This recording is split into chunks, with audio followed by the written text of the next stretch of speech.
Hello students, कैसे हैं आप लोग। उम्मीद करता हूं कि स्वस्थ होंगे और पूरी एनर्जी से अपनी पढ़ाई कर रहे होंगे। आइए जो है क्लास 12th में आज के लेक्चर में हम लोग जो है अतिरिक्त अभ्यास का 2.17 क्वेश्चन नंबर करेंगे। इसके पहले वाले वीडियो में हमने जो है 2.16 तक बताया था। जैसा कि आप जानते हैं कि चैप्टर 2 का जो है अतिरिक्त अभ्यास चल रहा है। तो आइए देखते हैं कि ये जो है क्वेश्चन क्या है आपका। रैखिक आवेश घनत्व लैम्डा वाला एक लंबा आवेशित बेलन एक खोखले समाक्षीय चालक बेलन द्वारा घिरा है। दोनों बेलनों के बीच के स्थान में वैद्युत क्षेत्र कितना होगा। हमने जो है फिगर भी बना दिया है और सॉल्यूशन भी पूरा कर दिया है, इसलिए जो है कि कम टाइम में हम लोग कर सकें। स्टेप बाय स्टेप समझते चलिएगा। 100% मेरी बात पूरी समझ में आ जाएगी। पूरा क्वेश्चन भी आप लोगों को समझ में आ जाएगा। पूरा कॉन्सेप्ट मैं बताऊंगा, ठीक है। आइए जो है शुरू करते हैं। सबसे पहले जो कह रहा है वो आपको बनाना पड़ेगा, ठीक है।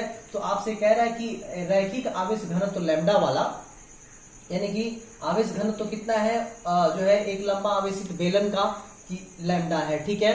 तो एक लंबा आवेशित बेलन एक खोखले समाक्षीय चालक बेलन द्वारा घिरा है, ठीक है। तो खोखले चालक बेलन द्वारा घिरा है का मतलब कि अब कल्पना करिए कि दो बेलन आपके पास है। एक बेलन जो है खोखला है, ठीक है, और उसके अंदर दूसरा बेलन है। जैसे मान लीजिए कि ये मेरा हाथ है, तो हाथ हमारा एक खोखला बेलन हो गया और इसके अंदर जो है ये दूसरा बेलन है, ये दूसरा बेलन है इसके अंदर, ठीक है। तो यही चीज कह रहा है कि एक खोखले बेलन के अंदर एक दूसरा बेलन रखा हुआ है, ठीक है। तो ये दोनों बेलनों के बीच के स्थान में देखिए, जब ही आप ऐसे रखेंगे बेलन को, तो इन दोनों, चूंकि पहला वाला तो खोखला है और उसके बीच में आप एक दूसरा बेलन रख रहे हैं, तो दोनों के बीच में जगह खाली होगा। तो उसी में आपसे पूछ रहा है कि वैद्युत क्षेत्र कितना होगा। क्वेश्चन समझ में आ गया। अब आइए जो है फिगर से समझाते हैं आप लोगों को। फिगर आपका ये है, ठीक है। सबसे पहले तो मान लेंगे कि जो है R1 त्रिज्या का, R2 त्रिज्या का एक जो है वह बेलन है। और वह बेलन कौन सा है R2 त्रिज्या का, तो ये बड़ा वाला है। ये बड़ा वाला जो बेलन आप देख रहे हैं, तो ये बड़ा वाला बेलन खोखला बेलन है, ठीक है, जिसकी त्रिज्या कितनी है R2 है। हमने ये x डैश और x एक अक्ष खींचा है जो इस बेलन के मध्य बिंदु से होकर के जा रहा है। तो अब देखिए जो त्रिज्या होगी वो यहां से यहां तक होगी। तो यहां से यहां तक कितनी है R2 है। हमने यहां लिखा है यहां से यहां तक कितनी है R2 है। यानी कि जो बाह्य खोखला बेलन है वो कितनी त्रिज्या का है, तो R2 त्रिज्या का है। तो ये मान लेंगे, ठीक है। इसके अंदर एक अन्य बेलन रखा हुआ है, आप देख सकते हैं ये फिगर में। तो ये एक अन्य बेलन है जो इसके अंदर रखा हुआ है, ठीक है, जिसकी त्रिज्या कितनी है R1 है। यानी जो अंदर बेलन रखा हुआ है उसकी त्रिज्या कितनी है R1 है, यहां लिखा हुआ है, ठीक है।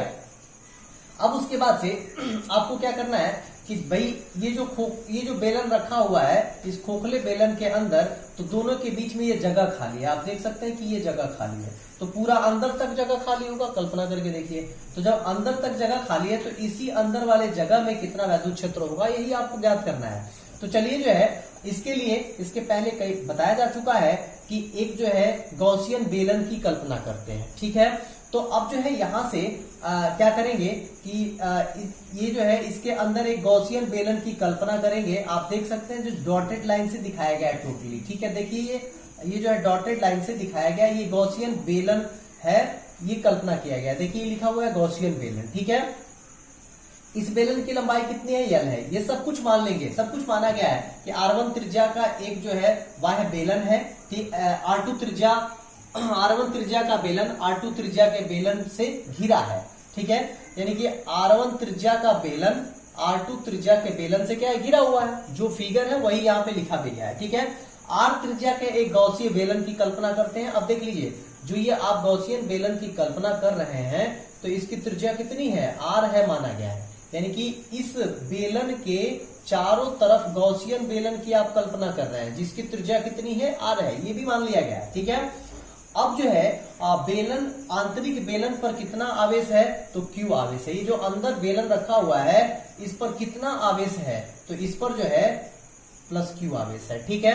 इस +Q आवेश के कारण होगा क्या, प्रेरण के कारण खोखले बेलन के अंदर वाले पृष्ठ पर, खोखले बेलन के अंदर वाले पृष्ठ पर -Q आवेश और बाहर वाले पृष्ठ पर +Q आवेश आ जाएगा, ठीक है।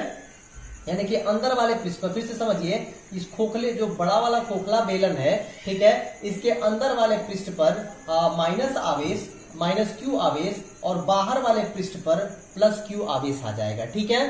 अब जो है इसको जो है देखिए भूमिगत किया गया है, अर्थिंग किया गया है, तो जितना भी प्लस आवेश होगा वो कहां चला जाएगा, मतलब वो न्यूट्रल हो जाएगा, खत्म हो जाएगा, ठीक है। अब जो है अंदर वाला बच गया। अब ये कहां पर है, तो ये गॉसियन बेलन के पृष्ठ पर आप देख रहे हैं, ये माइनस आवेश है, ठीक है। अब जो है अब इसके बाद क्या मानना है भाई, कि दोनों बेलनों के बीच का जो जगह है उसमें वैद्युत क्षेत्र कितना है भाई, तो इसमें वैद्युत क्षेत्र मान लेते हैं कितना है, ई है, ठीक है। अब इसकी दिशा पृष्ठ पर देखते हैं कि कितना होगा, तो किसके पृष्ठ पर देखते हैं, इसके पहले बता दिया गया कि बेलन, जो गॉसियन बेलन की कल्पना हम लोग करते हैं, उस गॉसियन बेलन पर ही हम जो है वैद्युत क्षेत्र देखते हैं, वैद्युत क्षेत्र की दिशा भी देखते हैं, और जो है क्षेत्रफल वेक्टर की दिशा देखते हैं, ठीक है। क्योंकि कैलकुलेशन में इन सब की जरूरत पड़ती है, तो इसलिए ये सब क्या किया जाता है, देखा जाता है, ठीक है। तो अब आइए जो है देखते हैं कि गॉसियन बेलन पर जो है अब मान लेते हैं, देखिए इसका सिरा एक ये बन रहा है गोल वाला, एक इधर गोल वाला सिरा बन रहा है, दो सिरा हुआ, और एक इसका वक्र पृष्ठ बन रहा है। जैसे ये आपका मार्कर है, तो मार्कर आपका गोल है, तो ये आपका वक्र पृष्ठ है, और एक सिरा ये हुआ गोल वाला, और एक सिरा ये हुआ गोल वाला, सेम यही मान लीजिए, ठीक है। ये जो गॉसियन बेलन आपका बना हुआ है उसकी बात कर रहे हैं। तो अब इसके जो है इस सिरे पर और इस सिरे पर देखेंगे कि वैद्युत क्षेत्र की दिशा किधर होगी और क्षेत्रफल वेक्टर की दिशा किधर होगी। तो आइए जो है एक बिंदु कोई सा भी ले लीजिए, जैसे हमने यहां पर एक बिंदु ले लिया है इस पर, तो अब वैद्युत क्षेत्र की दिशा ये होगी, क्योंकि इसके बीच में ये जो खाली जगह है उसके बीच में आप वैद्युत क्षेत्र ज्ञात करना चाहते हैं, तो वैद्युत क्षेत्र की दिशा हमेशा धन आवेश से दूर की तरफ होती है। तो देखिए इस पर ये धन आवेश है, तो इससे दूर की तरफ होगी, इसका मतलब कि वैद्युत क्षेत्र की दिशा यहां पर अगर आप चेक करेंगे तो इस दिशा में होगी। तो आप देख लीजिए ये दिशा में ई लिखा हुआ है, ठीक है। अब जो है आप जानते हैं, बता दिया गया है, मैं कई बार बता चुका हूं, जो है कि जो क्षेत्रफल वेक्टर होता है वह क्षेत्रफल के लंबवत होता है, ठीक है। तो अब देखिए, अब जरा यही मान लीजिए कि आपका बेलन है गॉसियन बेलन, तो इसका इस पृष्ठ पर जो क्षेत्रफल वेक्टर होगा तो इस दिशा में होगा, भाई लंबवत यही ना हो रहा है, तो इस दिशा में क्षेत्रफल वेक्टर होगा और इस दिशा में वैद्युत क्षेत्र की दिशा होगी। तो दोनों के बीच में कितने का कोण बनेगा, 90 का बनेगा। सेम सिचुएशन दूसरे सिरे पर लेंगे तो वही बनेगा, ठीक है। अब चलिए, अब इस गॉसियन बेलन के जो है यहां इसके पृष्ठ पर यानी कि एक बिंदु P मान लेते हैं, और बिंदु P का एक छोटा सा क्षेत्रफल अवयव ले लेते हैं। क्षेत्रफल अवयव देख सकते हैं आप, लिया गया है, जिसको क्या कह रहे हैं, ds कह रहे हैं, छोटा सा क्षेत्रफल अवयव ds। अब इस पर देखते हैं कि वैद्युत क्षेत्र की दिशा क्या होगी और क्षेत्रफल वेक्टर की दिशा क्या होगी। तो आप जरा सोच के देखिए, वैद्युत क्षेत्र की दिशा तो यही होगी, ठीक है, जो यहां पर है दिशा, जो यहां पर है वही इसके पृष्ठ पर कहीं पर भी होगा, लेकिन क्षेत्रफल वेक्टर की दिशा बदल जाएगी। क्षेत्रफल वेक्टर की दिशा अब ऐसे नहीं होगी, आप जो है अब इस पृष्ठ पर बात कर रहे हैं, आप इस पृष्ठ पर, तो इस पृष्ठ पर क्षेत्रफल वेक्टर की दिशा भी क्या होगी, ऊपर की तरफ होगी, और वैद्युत क्षेत्र की भी दिशा क्या होगी, ऊपर की तरफ होगी, ठीक है। तो यहां पर दोनों जो है एक दूसरे के क्या होंगे, पैरेलल होंगे, तो दोनों के बीच का कोण कितना बनेगा, 0 डिग्री बनेगा। और इसकी जरूरत पड़ेगी, आप इसको जो है आप लोग दिमाग में बैठाते चलेंगे ये बात, ठीक है। अब जो है, अब उसके बाद से अब देखिए ये सारी चीजें तो फिगर बता रहा है आपका, ये फिगर का आपका डिस्क्रिप्शन हो गया, ठीक है। अब आइए जो है यही चीज लिखा भी गया है। अब देखिए यहाँ पे हमने लिखा है कि x डैश अक्ष से r दूरी पर गॉसियन बेलन पर एक बिंदु P ले लिया। अभी हमने कहा कि जो है x डैश x से r दूरी पर एक जो है बिंदु P लिया है, जिसका एक छोटा सा क्षेत्रफल अवयव ds लिया गया है, ठीक है। तो ये भी लिखा गया आपका जो है बिंदु P पर वक्र पृष्ठ का एक छोटा सा क्षेत्रफल अवयव ds लिया गया है, ठीक है। अब जो है ds से गुजरने वाला क्या निकालेंगे, वैद्युत फ्लक्स निकालेंगे, ठीक है। वैद्युत फ्लक्स निकालने को बताया गया था फार्मूला कि d फाई e, भाई छोटा सा क्षेत्रफल अवयव है तो वैद्युत फ्लक्स की भी संख्या छोटी होगी, तो उसके लिए क्या लगाएंगे, d लगाएंगे, d फाई बताया गया है इसके पहले। d phi is equal to क्या होता है भाई, वेक्टर e डॉट ds, क्योंकि दोनों वेक्टर राशियां हैं, डॉट प्रोडक्ट है, तो इसका जब वेक्टर आप निकालते हैं तो बता चुके हैं कई बार आप लोगों को कि अगर a डॉट b आप निकालते हैं तो आता है इसका मैग्नीट्यूड ab cos थीटा आता है, ठीक है। थीटा क्या है, तो ए और बी के बीच का कोण है। तो वैसे ही यहाँ पर vector E dot vector DS है, तो अगर इसका मैग्नीट्यूड आप निकालते हैं तो क्या आएगा, ई डीएस कॉस थीटा आएगा। और थीटा कहां पर, थीटा जो है यहाँ पर अगर आप देखेंगे तो अभी हमने कहा कि जो यहाँ पर थीटा होगा वो 0 डिग्री का होगा, ठीक है। तो थीटा के जगह पे क्या लिख दिया, 0 डिग्री। यहाँ पे हमने जो है इसका जो है रीजन लिखा हुआ है कि रीजन क्यों ऐसा है कि ये जो है 0 डिग्री होगा, क्योंकि ई और डीएस एक ही दिशा में है, ठीक है, स्पष्ट है यहाँ पर। तो अब cos 0 की वैल्यू कितनी होती है, 1 होती है। इसमें आप 1 से मल्टीप्लाई करेंगे इसमें, तो क्या आएगा, वही आएगा। तो D phi E is equal to E DS हो गया, ठीक है। अब चलिए, आप तो एक बिंदु पर निकाल दिए, उसका छोटा सा क्षेत्रफल अवयव लेकर के आपने निकाल दिया कि इस पर वैद्युत फ्लक्स कितना होगा। अब पूरे गॉसियन बेलन पर आप वैद्युत फ्लक्स निकालेंगे कि कितना होगा, ठीक है। तो पूरे गॉसियन पृष्ठ पर अगर वैद्युत फ्लक्स निकालना चाहते हैं तो बताए थे एकदम सिंपल रूल कि उसका क्या कर देंगे, क्लोज्ड इंटीग्रेशन कर देते हैं, ठीक है, संपूर्ण पृष्ठ का समाकलन कर देते हैं। तो संपूर्ण पृष्ठ का समाकलन करेंगे तो अब मान लीजिए कि गॉसियन, अब यहाँ पे स्पष्ट तौर पे लिखा हुआ है कि आपका एक पृष्ठ तो आपका ये वक्र वाला बन रहा है और एक पृष्ठ आपका जो है ये गोल वाला बन रहा है, तो इसके 2 सिरे हैं, ठीक है। तो सबसे पहले हम लोग किस पर निकालेंगे, किस पृष्ठ का संपूर्ण जो है फ्लक्स निकालेंगे, तो इस पृष्ठ का, वक्र पृष्ठ का। तो लिखेंगे यदि गॉसियन पृष्ठ के वक्र भाग का मतलब ये भाग, ठीक है, में कुल वैद्युत फ्लक्स ∅1 हो तो ∅1 इज इक्वल टू, अब क्या करेंगे भाई, आपने छोटा सा क्षेत्रफल अवयव के कारण तो निकाल लिया है यहाँ पर, अब इसी का आप क्या कर देंगे, क्लोज्ड इंटीग्रेशन कर देंगे, ठीक है। तो किसका करेंगे, डी फाई का क्लोज्ड इंटीग्रेशन करेंगे तो ∅1 निकल जाएगा। अब देखिए डी फाई की वैल्यू अब कहां से रख देंगे, समीकरण 1 से। स्पष्ट तौर पे लिखा हुआ है कि हमने समीकरण 1 से इसकी वैल्यू क्या किया, रख दिया। अब उसके बाद से अगर इसको सॉल्व करते हैं तो ई क्या है, कांस्टेंट है, ठीक है भाई, वैद्युत क्षेत्र हर जगह समान होगा, तो कांस्टेंट का जो है इंटीग्रेशन नहीं होता, तो इसको क्या करेंगे, बाहर निकाल देंगे, तो ई बाहर निकल गया। और डीएस जो है कांस्टेंट नहीं है, तो इसका क्लोज्ड इंटीग्रेशन करेंगे, तो लिखा है क्लोज्ड इंटीग्रेशन ऑफ डीएस, ठीक है। अब क्लोज्ड इंटीग्रेशन ऑफ डीएस है क्या, क्लोज्ड इंटीग्रेशन ऑफ डीएस का मतलब कि इसका जो है संपूर्ण मतलब वक्र पृष्ठीय क्षेत्रफल, ठीक है। तो आप जानते हैं कि बेलन का वक्र पृष्ठ या वक्र पृष्ठीय क्षेत्रफल जो होता है, मैथ का फार्मूला है कि ये 2πr_l होता है, ठीक है, 2πr_l होता है, ठीक है। तो अब हमने जो है इसके जगह पे लिखा क्लोज्ड इंटीग्रेशन ऑफ डीएस के जगह पे क्या लिख देंगे, क्लोज्ड इंटीग्रेशन ऑफ डीएस के जगह पे ये लिख देंगे 2πr×l, ठीक है, जहां l क्या है, इसकी लंबाई है, ठीक है। अब उसके बाद से आप तो सिर्फ अभी वक्र पृष्ठ से कितना फ्लक्स निकलेगा ये बता दिए, अभी तो इसके 2 सिरे बचे हुए हैं भाई, तो अब जो है इस सिरे से कितना फ्लक्स निकलेगा, इस सिरे से कितना फ्लक्स निकलेगा ये भी निकालना होगा आपको, ठीक है। तो अगर एक सिरे से फ्लक्स निकाल देते हैं तो दूसरे सिरे का उतना ही जोड़ देंगे उसमें, तो हो जाएगा दोनों तरफ का, ठीक है, या 2 से आप क्या करिए, गुणा कर दीजिए, दोनों तरीके हैं आपके। तो अब यदि गॉसियन पृष्ठ के दोनों सिरों में वैद्युत फ्लक्स ∅2 हो, अब देखिए इस सिरे पर जो है ∅2 और इस सिरे पर ∅2, यानी दोनों को मिला करके अगर जो है कहा जाए कि दोनों सिरों से फ्लक्स जो निकल रहा है कितना ∅2 है, तो ∅2 इज इक्वल टू क्या होगा भाई, ई डीएस प्लस ई डीएस। तो ई डीएस प्लस ई डीएस का मतलब हो गया, अब देखिए इधर भी ई डीएस ही होगा, क्योंकि आपने जो है अगर इसका भी एक छोटा सा क्षेत्रफल अवयव लेंगे तो डीएस ही होगा, ठीक है, और वैद्युत क्षेत्र इसका इस पर भी कितना है, ई ही है, तो ई डीएस इधर भी होगा और ई डीएस इधर भी होगा, दोनों का क्षेत्रफल क्या है, बराबर है, तो इसलिए दोनों ये क्या होंगे, बराबर होंगे, ठीक है। तो ∅2 is equal to E DS plus E DS, यानी कि एक सिरे का और प्लस ये दूसरे सिरे का, तो 2 ई डीएस हो जाएगा, vector E into vector DS, ठीक है। अब ई डीएस जो है, अब इसकी वैल्यू क्या होगी भाई, vector E dot vector DS की वैल्यू ई डीएस कॉस थीटा होगा, ठीक है, जैसा कि अभी हमने इसके पहले बताया। तो ई अब 2 तो रहेगा ही, और ई डीएस क्या हो जाएगा, cos थीटा, और थीटा की जगह पे क्या होगा, 90 डिग्री। आप देख सकते हैं कि दोनों सिरों पर पहले ही आप डिसाइड कर चुके हैं कि ई और डीएस के बीच में कोण कितने का बनेगा, 90 का, इधर भी और डीएस के बीच में कोण कितने का बन रहा है, 90 का, तो इसलिए यहाँ पे जो है cos थीटा के जगह पे क्या लिखेंगे, 90, यहाँ पे आपका पूरा रीजन लिखा हुआ है, ठीक है। अब उसके बाद से अगर आप देखेंगे तो cos 90 की वैल्यू कितनी होती है, 0 होती है, ठीक है। तो अगर इसके जगह पे आप 0 रखते हैं तो गुणा करते हैं तो टोटल वैल्यू कितनी हो जाती है, 0 हो जाती है। तो अब देखिए ये जो है ∅2 की वैल्यू कितनी आ गई, 0 आ गई। अब आप जो है सफल हो गए कि आप जो है वक्र पृष्ठीय पृष्ठ से जो है फ्लक्स निकाल दिए कितना होगा, और दोनों सिरों से भी फ्लक्स निकाल दिए कितना होगा।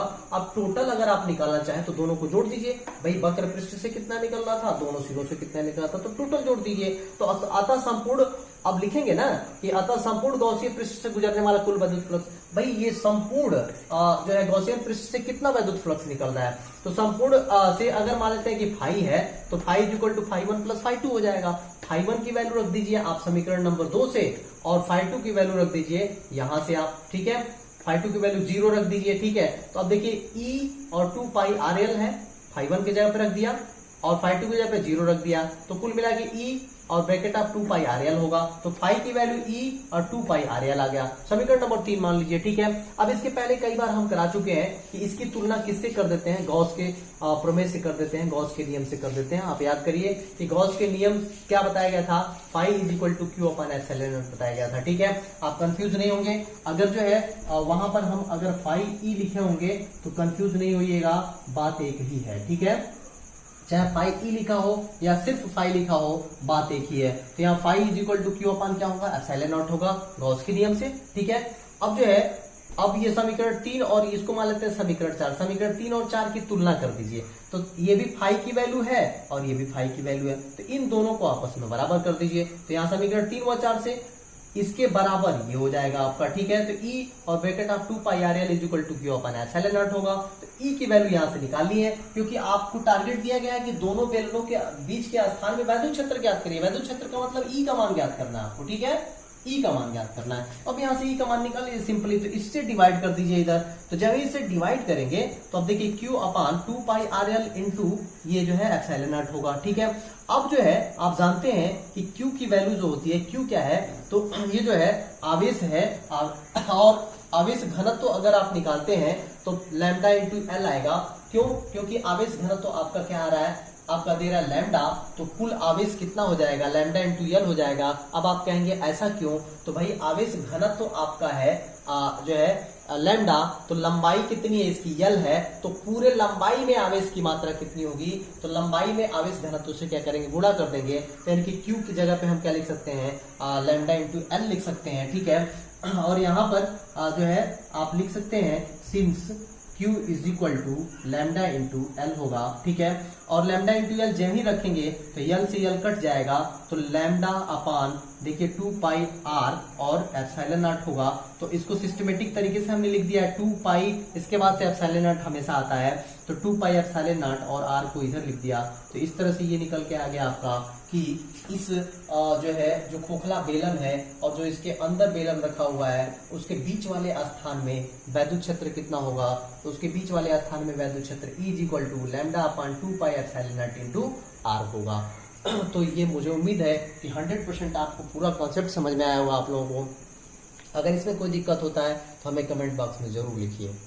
अब आइए नेक्स्ट क्वेश्चन करते हैं 2.18 में है, एक हाइड्रोजन परमाणु में इलेक्ट्रॉन तथा प्रोटॉन लगभग 0.53 एंगस्ट्रॉम दूरी पर परिबद्ध है। यानी कि एक हाइड्रोजन परमाणु है, हाइड्रोजन परमाणु में इलेक्ट्रॉन और प्रोटॉन के बीच की दूरी दे रहा है, ठीक है, एंगस्ट्रॉम में दे रहा है।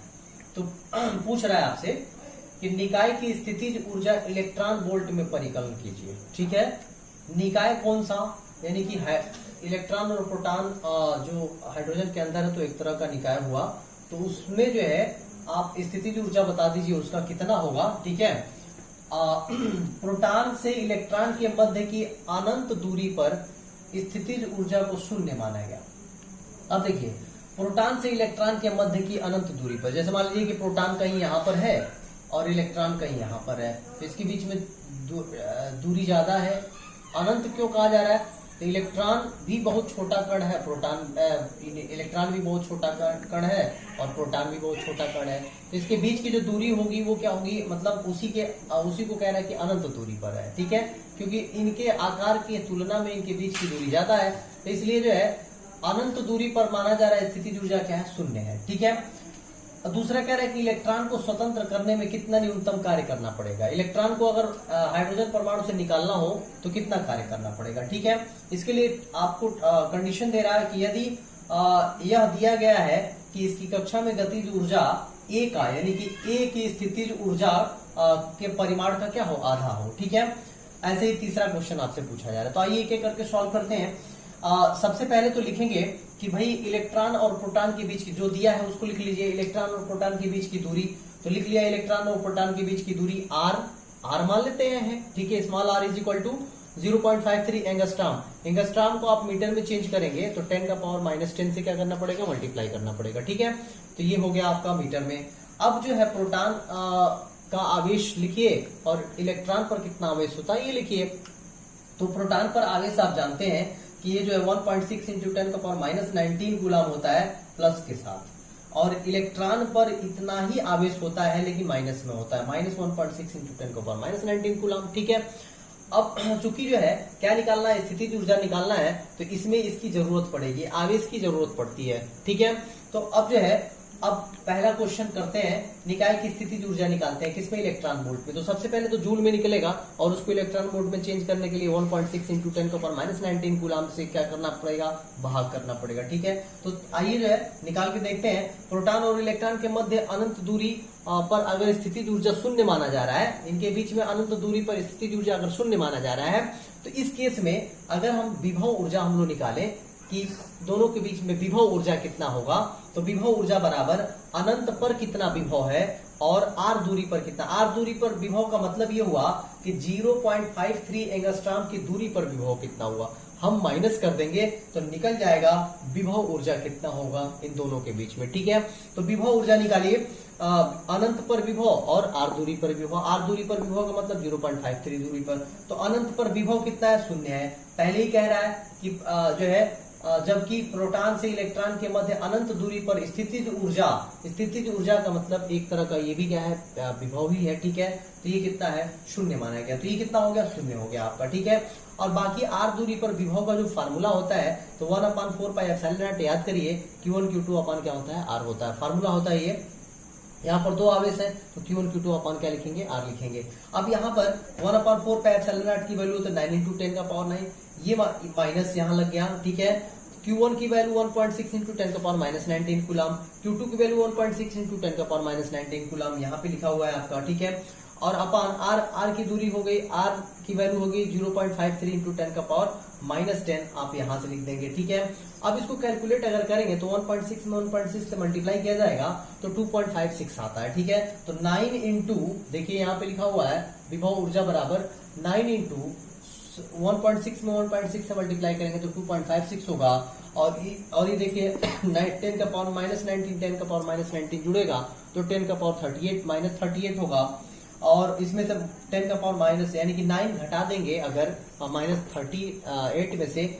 ठीक है, 38 में से तो कितना बचेगा, तो वो लिखा गया है आपका 10 का पावर -29। ठीक है, अपॉन 0.53 इंटू 10 का पावर -10 वैसे ही लिखा गया है। अब इसको अगर सॉल्व करेंगे तो 9 में इससे मल्टीप्लाई करेंगे तो 23.04 इंटू 10 का पावर -19 अपॉन 0.53 होगा। ये 10 का पावर -10 ऊपर जाएगा तो प्लस में हो जाएगा, और ये माइनस में है तो प्लस माइनस घट जाता है, तो 29 में से 10 घट जाएगा तो 19 आ जाएगा। ठीक, -19 आ जाएगा। ठीक है, अब अगर इसमें इससे डिवाइड कर देंगे तो टोटल वैल्यू आएगी, आप लोग डिवाइड करके देख लीजिएगा। जो है ये माइनस तो लगेगा ही, 43.47 इंटू 10 का पावर -19 जूल। अब ये जूल में आ गया आपका। ठीक है, जूल में नहीं पूछा जा रहा है आपसे, इलेक्ट्रॉन वोल्ट में पूछा जा रहा है। बिल्कुल सिंपल है, याद रखिएगा। इलेक्ट्रॉन वोल्ट में जब भी बदलना होगा तो 1.6 इंटू 10 का पावर -19 कूलम से आप क्या कर देंगे, डिवाइड कर देंगे, तो ये इलेक्ट्रॉन वोल्ट में चेंज हो जाता है। ठीक है, तो सिंपल इसमें क्या करना है, 1.6 से डिवाइड कर देना है, तो ये आएगा, माइनस तो पहले से लगाया तो लगा देंगे, और ये 27.17 इलेक्ट्रॉन वोल्ट हो जाएगा। 10 का पावर -19 से 10 का पावर -19 क्या हो गया, कट हो गया, ये कट गया। ठीक है, अब उसके बाद से अतः निकाय की स्थितिज ऊर्जा कितनी हो जाएगी, -27.17 इलेक्ट्रॉन वोल्ट। ठीक है, पहले का आंसर तो हो गया, बिल्कुल सिंपल तरीके से आपने निकाल दिया कि स्थितिज ऊर्जा कितनी होगी। ठीक है, अब आइए दूसरा देखते हैं, इलेक्ट्रॉन को स्वतंत्र करने में कितना न्यूनतम कार्य करना पड़ेगा। कह रहा है, टारगेट दे रहा है कि यदि जो है कक्षा की गतिज ऊर्जा A का, यानी कि इसकी स्थितिज ऊर्जा का 1/2 हो, यानी आधी हो, तो बिल्कुल सिंपल सा है, कक्षा में गतिज ऊर्जा हमेशा जो है प्लस में होता है, विभव माइनस में हो सकता है, लेकिन गतिज ऊर्जा माइनस में नहीं हो सकती, तो हमेशा प्लस में होगा। तो 1/2 और 1 की विभव ऊर्जा कह रहे हैं आपका क्वेश्चन में कि ए में प्राप्त स्थितिज ऊर्जा या विभव ऊर्जा, ठीक है, का परिमाण, ठीक है। तो अब वो कितना आया है भाई आपका 27.17 आया है। तो हम अब चूंकि ये गतिज ऊर्जा प्लस में होता है, इसलिए हम ये वैल्यू किस में लेंगे, यहाँ पे प्लस में लेंगे, ठीक है। तो अब प्लस में लेंगे तो 1/2 इंटू, अब 2 से इसको डिवाइड करेंगे तो प्लस में आएगा 13.585 इलेक्ट्रॉन वोल्ट आ जाएगा, ठीक है। तो अब जो है इलेक्ट्रॉन को स्वतंत्र करने के लिए जो किया गया कार्य होगा वो किसके बराबर होगा, गतिज ऊर्जा के बराबर होगा, ठीक है। तो गतिज ऊर्जा यानी किया गया कार्य बराबर 13.585 इलेक्ट्रॉन वोल्ट होगा, ठीक है। बिल्कुल सिंपल है। अब सी आपसे पूछा जा रहा है कि यदि स्थितिज ऊर्जा को 1.06 एंगस्ट्रॉम पृथक्करण पर शून्य ले लिया जाए तो उपयुक्त ए व बी में के उत्तर क्या होंगे। बिल्कुल सिंपल है। अब कह रहा है कि आप 0.53 एंगस्ट्रॉम दूरी पर नहीं, बल्कि कितनी दूरी पर, 1.06 एंगस्ट्रॉम की दूरी पर आप निकाल दीजिए विभव कितना होगा, ठीक है। तो बिल्कुल सिंपल है। अब आर की वैल्यू कितनी होगी, 1.06 एंगस्ट्रॉम होगी। इसको आपने मीटर में चेंज किया, 10⁻⁻10 से मल्टीप्लाई किया। उसके बाद से विभव या स्थितिज ऊर्जा आप कह सकते हैं 1/4πε0 और Q1 Q2 अपॉन R, ठीक है। तो अब देखिए R की वैल्यू अब यहाँ पे 1.06 इंटू 10⁻10 है, तो रख देंगे। और Q1 Q2 यानी कि 1.6 इंटू 10⁻19 और इंटू -1.6 इंटू 10⁻19। तो अब इन दोनों का मल्टीप्लाई करेंगे, सिंपल यही वाला है आपका, यही आ गया, ठीक है। 2.56 आएगा, तो 2.56 यहाँ पे आ गया। और इसकी वैल्यू आपकी टोटल जो होगी 9 इंटू 10⁻9 होगी। यहाँ माइनस है तो पहले माइनस आ जाएगा, और टोटल को अगर कैलकुलेट करेंगे तो आएगा -21.735 इंटू 10⁻19 जूल।